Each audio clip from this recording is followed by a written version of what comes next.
To 24/7 news TV. Big boss హౌస్లో 3 వారాలు గడిచాయి. అయినా ఒకరి గేమ్పై ఒకరికి క్లారిటీ లేదు. ఈ రోజు మనతో పాటు డిస్కస్ చేయడానికి బిగ్ బాస్ అనలిస్ట్ పరిటాలమూర్తి గారు మనతో ఉన్నారు. ఆయన్ని అడిగి మరిన్ని విషయాలు తెలుసుకుందాం. నమస్తే సార్. నమస్తే అమ్మా. సోనియా, పృథ్వీ, నిఖిల్ మధ్య అసలు ఏం జరుగుతోంది? హౌస్లో ఫ్లట్టింగ్ ఏంటి అసలు? ఇది అసలు చాలా దారుణం. ఉమ్, ఏంటంటే వాళ్ళు ఊసిపోక చేసుకుంది నంబర్ 1. ఉమ్, ఈ హగ్గులనేవి గూడా హద్దులు దాటినయి. మనం మనం డిస్కస్ గూడా అవును. చేసుకున్నాం. ఇప్పుడు వైరల్ అవుతుంది. మనం 1 వీక్ బ్యాకే ఉమ్, దీని గురించి చెప్పాం. ఉమ్, ఇప్పుడు జనాలు క్యాచ్ చేస్తున్నారు దాన్ని. అవును. ఏంటంటే అవునురా చూడు ఎట్లా ఇదవుతుందో, అదవుతుందో అది ట్రోల్ గూడా అయితుంది. ఉమ్. సో, నిఖిల్ సోనియాని కన్సల్ట్ చేసిన తర్వాత మళ్ళా పృథ్వీ వెయిట్ చేస్తా ఉన్నాడు. మళ్ళా వాడు వెళ్ళిపోయాక వీడొచ్చి కౌగిలించుకొని అప్పుడు నిఖిల్ చూస్తా ఉన్నాడు. ఉమ్, ఏంటిది? అంటే ఎట్లా పోతుందంటే ఇది ఒక ఎవరు ఎప్పుడు లో అవుతారు, ఎవరు ఎప్పుడు ఇదవుతారు, మనం కన్సోల్ చేద్దాం. ఓదార్పు యాత్రలు ఎక్కువైనాయి కరెక్ట్‌గా ఉమ్, చెప్పాలంటే. ఉమ్, అదొకటుంటుంది. ఈ ఫ్లర్టింగ్ ఏంటంటే ఏం ఊసిపోక చేసుకున్న పనులు ఇయన్నీ. ఉమ్, సీత నిఖిల్‌కి ఇది మాట్లాడడం. అవును. అలాగే మళ్ళా సోనియానేమో పృథ్వీని యష్మి అంటే నీకిష్టమా అని ఆ, అడగడం. ఇలాగా ఒక రకంగా కొంచెం పిచ్చి పిచ్చిగా పోతాందది. ఉమ్, సో, ఈ ఫ్లర్టింగ్ అనేది ఎలా ఉంటుందంటే, వాళ్ళు లోపల ఎప్పుడైతే ఇప్పుడు షూటింగ్‌కెళ్తే షార్ట్ గ్యాప్స్‌లో మాడుకుంటారు గదా! ఉమ్, అలాగా ఉమ్, టాస్క్‌లు అయ్యి లేనప్పుడు ఇంగ ఇలాంటియన్నీ మాడుకుంటూ పెట్టారు. ఉమ్, అంటే ఏంటంటే, మేబీ ఏమన్నా మొన్న సండే ఏమన్నా ఇన్‌పుట్‌లు ఎళ్ళినియేమో. హ్మ్. అసలు ట్రాక్స్ ఏం నడవట్లేదు. అసలు మాకేం దొరకట్లేదు. సాంగ్స్ కట్ చేద్దామన్నా మీరు ఎళ్ళినోళ్ళెళ్ళి పప్పు సుద్దల్లాగున్నారు. ఏం చేయట్లేదు. అన్ని కబుర్లు చెప్పారు. ఏం నడవట్లేదు. హ్మ్. ఇట్లా చెప్పుండొచ్చు. మేబీ ఏదైనా ఒక చిన్న హ్మ్. ఇన్‌పుట్ ఉండొచ్చు. సో, అందుకని ఇది స్టార్ట్ అయిందని నాకనిపించింది యాక్చువల్‌గా. హ్మ్. సో, లోపలికేమి ఇన్ఫర్మేషన్‌లెళ్ళవు గానీ, బట్ గేమ్‌లో ఎక్కడో మిస్ అవుతున్నాం. మనం ఏదో సంథింగ్ మిస్ అవుతున్నామని ఇట్లాంటి పులిహోర కలపడం అంటారు. ఇలాంటివి కలపడానికే ట్రై చేస్తా ఉన్నారు. హ్మ్. మరి అది ఎంతవరకు సక్సెస్ అయిద్దో తెలీదు. ఇదైతే ఫన్‌గానే చేసుకున్నారు. వాళ్ళేం పెద్ద అంత సీరియస్‌గా ఏం తీసుకోలా దాన్నేమి. Hmm. Okay sir. 'Yashmi' game plan మారిపోయిందా? మధ్యలో బాగానే ఆడింది గదా అసలు. అంటే మొన్న నామినేషన్స్ వరకు బానే ఉంది. హ్మ్. ఎప్పుడైతే తనకి నామినేషన్స్ బాగా పడ్డాయో రియలైజ్ అవుతుంది. హ్మ్. ఆహా! మన కోసం వెయిట్ జేసారీళ్ళు. హ్మ్. మనం చీఫ్‌గా ఉన్నాం గాబట్టి దొరకలేదు. హ్మ్. సో, ఇప్పుడు దొరికాము. సో, హ్మ్. పాయింట్స్ పెడుతున్నారు. హ్మ్. తను గేమ్ అనేది రాంగ్‌గా ఆడేసింది. హ్మ్. ఫస్ట్ వీక్, సెకండ్ వీక్ చీఫ్‌గా ఉంది గదా! అవును. తెలీలా. హ్మ్. తను దొంగతనం జేసింది. చీఫ్‌గా చేయొద్దు. కమెంట్ చేయాలి. అవును. జనాలు జూసారు. హ్మ్. అలాగే నువ్వు ప్రేరణని సేవ్ జేసావు. హ్మ్. అక్కడ పృథ్వీని సేవ్ జేసుకోవాలి. అదే హ్మ్. పాయింట్ నబీల్ అడిగాడు మొన్న హ్మ్. నామినేషన్‌లో. హ్మ్. అది చేయలేదు.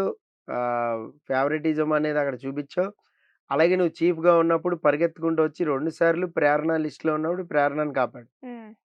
మణికంఠానికొచ్చావు. అవును. సో, ఇలాగా తెలిసిపోతోంది. తెలియకుండా ఆడితే ఓకే. హ్మ్. అక్కడికి మణికంఠ 2, 3 సార్లు చెప్పాడు ఇదే విషయం. "నువ్వు కొంచెం ఫేవరెటిజం చూపిస్తున్నావు. చీఫ్‌కి అనర్హురాలివి నువ్వు. హ్మ్. అసలు రీజన్ గూడా కరెక్ట్‌గా చెప్పలేదు. హ్మ్. ఆ రీజన్‌తో నేను ఏకీభవించలేదు. హ్మ్. మొన్న ప్రేరణని సేవ్ చేసిన రీజన్ కరెక్ట్‌గా లేదు. హ్మ్. విష్ణుప్రియని ఎందుకు నామినేట్ చేసిందో గూడా చెప్పలా. అవును. పోనీ వేరే వాళ్ళని ఎవరినైనా చేసిందా? అది లేదు. హ్మ్. సో, తన క్లాన్‌లో ఉన్న వాళ్ళని తను ఎంతసేపు అది చేయొద్దు, ఇది చేయొద్దు అని కంట్రోల్ చేసి తనే చేస్తుంది. హ్మ్. అవును. సో, అది గూడా జరిగింది. హ్మ్. సో, ఇలాంటి పాయింట్స్‌లో ఇగ కొన్ని మైక్రో మేనేజ్‌మెంట్ ఏదో సంథింగ్ ఏదో అన్నారు. కొంచెం హ్మ్. రూలింగ్ చేసేలాగా అది కొంచెం హర్టింగ్‌గా ఉంటుంది. మేబీ తన స్వభావం అయ్యుండొచ్చది. హ్మ్. అంటే చిన్న చిన్నయి గూడా మనం ఇప్పుడు నేను గూడా ఆఫీస్‌లో గాని ఎక్కడైనా మనకి థింగ్స్ సరిగ్గా లేకపోతే పిలిచి చిన్న చిన్నయి గూడా చెప్తూ ఉంటాం. హ్మ్. ఇంత చిన్నది గూడా చెప్పాలా అనిపిస్తది ఎదుటోళ్ళకి. అవును. బట్ అదేంటంటే మనకున్న ప్రాబ్లమ్ అది. హ్మ్. మన నేచర్ అది. హ్మ్. కానీ రిసీవ్ చేసుకునే వాళ్ళేంటంటే ఈ అందరి ముందు ఎందుకు జెప్పాలి తొక్క హ్మ్. నాకు పర్సనల్‌గా జెప్పొచ్చు కదా! అరిసి చెప్పాలా? హ్మ్. చాలా మందికుంటది ఈ ప్రాబ్లమ్. అవును. బట్ వాళ్ళకి తెలీదు హ్మ్. పర్సనల్‌గా. హ్మ్. సో, అది వాళ్ళకి మైక్రో మేనేజ్‌మెంట్ అనిపించింది. బట్ దీన్ని యాక్సెప్ట్ చేయట్లేదు దాన్ని. హ్మ్. సో, ఇక్కడ క్లాష్ అనేది అయింది. సో, అలాగే ఇంకా చాలా విషయాల్లో గూడా యష్మికి నామినేషన్స్ పడ్డాయి. హ్మ్. సో, సంచాలక్‌గా ఎవరు ఎప్పుడు దొరుకుతారు అంటే సోనియాతో మాట్లాడేటప్పుడు నామినేషన్స్‌లో పెట్టిందేంటి? "నువ్వొస్తావు గదా! హ్మ్. నువ్వొచ్చినప్పుడు నువ్వేం జేస్తావో నేను చూస్తా" అంది. అంటే షీ ఈజ్ వెయిటింగ్. హ్మ్. అలాగే మణికంఠని గూడా అంది. "ఈ సీజన్ మొత్తం హ్మ్. నువ్వే అవును. సమస్య లేదు నీతో హ్మ్. ఆడుకుంటా నేనంటే" మనోడు కొంచెం భయపడ్డాడు. హ్మ్. అమ్మో! నేను రాంగ్‌గా పోతదేమో ఇప్పుడు ఈమెతో గొడవ పడితే నేను. హ్మ్. అసలే నాకు కొంచెం పాజిటివిటీ వచ్చి 2 వారాలు సేవ్ అయ్యాను. హ్మ్. ఇప్పుడు పెట్టుకుంటే పోతదేమో అని కొంచెం భయపడ్డాడు. హ్మ్. మనోడేంటంటే చానా ఓవర్ థింకింగ్ ఉంటది. హ్మ్. బయట జనాలు ఎలా ఆలోచిస్తున్నారు, ఎలా సేవ్ చేస్తున్నారు, సేవింగ్ ఆర్డర్‌ని బట్టి మనం ఎన్నో నంబర్‌లో ఉండొచ్చు. ఇదంతా కూడా కాలిక్యులేట్ చేయగలిగిన సమర్థులు హ్మ్. లోపల ఉన్నోళ్ళందరూ. హ్మ్. మామూలు బ్యాచ్ కాదు. హ్మ్. ఎందుకంటే ఒకటే ప్యాటర్న్‌లో సేవింగ్ ఆర్డర్ ఉంటది. అవును. లాస్ట్ ఇయర్, అంతకుముందు సీజన్, అంతకుముందు సీజన్ స్టడీ చేసేస్తారు. హ్మ్. స్టడీ చేయకుండా ఉండరు. సో, మణికంఠ స్టడీ చేసేస్తాడు. హ్మ్. సో, అందుకని ప్యాచప్ చేసుకుంటానికెళ్ళాడు. ఇప్పుడు యష్మి ఏంటి, నేనెలా ఉన్నానో ఫస్ట్ నుంచి అలాగే ఆడతా. హ్మ్. నా గేమ్ నేను ఆడుకుంటా. బట్ ఏంటంటే కొంచెం తన దాంట్లో కొన్ని మార్పులైతే వస్తాయి. హ్మ్. కాదని నేననను. హ్మ్. కొంచెం గేమ్ అయితే ఈ వారం గత 2 వారాలతో పోలిస్తే నామినేషన్స్ పడిన తర్వాత కొంచెం మెల్లగా మారుస్తుంది. గేర్ మారుస్తుంది. ఎవరిని అటాక్ చేయాలో చూస్తుంది. హ్మ్. ఇప్పుడు సోనియాని నిన్న దొరకబుచ్చేసుకుందాం అని దొరకబుచ్చేసుకుంటుంది. హ్మ్. ఆ! దొరికావు పో. ఇప్పుడు నువ్వు సంచాలక్ కదా! హ్మ్. నువ్వు ఏ డెసిషన్ తీసుకుంటావో నేను చూస్తా. కౌంటింగ్ చేతంటే బ్యాలెన్స్ కౌంటింగ్ ఆధారంగా ఎలా చెప్తావు జడ్జిమెంట్? హ్మ్. నువ్వు లోపల ఏయలేదు.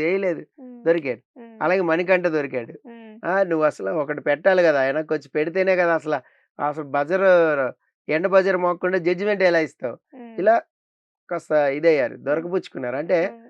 మీరెక్కడ తప్పు చేస్తారా? నేనలా పట్టేసుకుందాం అని కాసుకొని కూర్చుంది. హ్మ్. డౌటే లేదు. హ్మ్. సో, ఆ రకంగా కొంచెం గేమ్‌లో అయితే పక్కకొస్తోంది. హ్మ్. అంటే తన స్వభావం విడిచి కొంచెం ఎవరు ఎక్కడ దొరుకుతారు, అన్నెసెసరీ పాయింట్స్ కాకుండా హ్మ్. పాయింట్ మీద ఎప్పుడు మాట్లాడదాం ఇట్లుంటుంది. హ్మ్. అలా ఉండటం అనేది 'బిగ్ బాస్‌లో' మంచిదే ఒక రకంగా. ఎందుకంటే మనకి మాట్లాడుకోవడానికి ఉంటది. హ్మ్. లేదంటే అలాంటోళ్ళు లేరనుకోండి. హ్మ్. సపోజ్ అందరూ మామూలుగా మంచోళ్ళే జెన్యూన్ ప్లేయర్‌లే ఉన్నారనుకుందాం. ఓకే. మజా ఏముంటది? అవును. ఇలా ఆడేవాళ్ళు ఉండాలి గదా! హ్మ్. ఇప్పుడు విలన్ ఉంటేనే సినిమాకి అందం. అవును. Hero elevation. హ్మ్. సో, అలా. సో, ఇక్కడ గూడా ఇలాంటి వాళ్ళు ఉండాలి. ఇలాంటి క్యారెక్టర్‌లు ఉంటేనే మనకు కంటెంట్ వస్తుంది. మాట్లాడుకుంటానికి ఉంటుంది. ఏదైనా ఉంటుంది. ఓకే. Okay sir.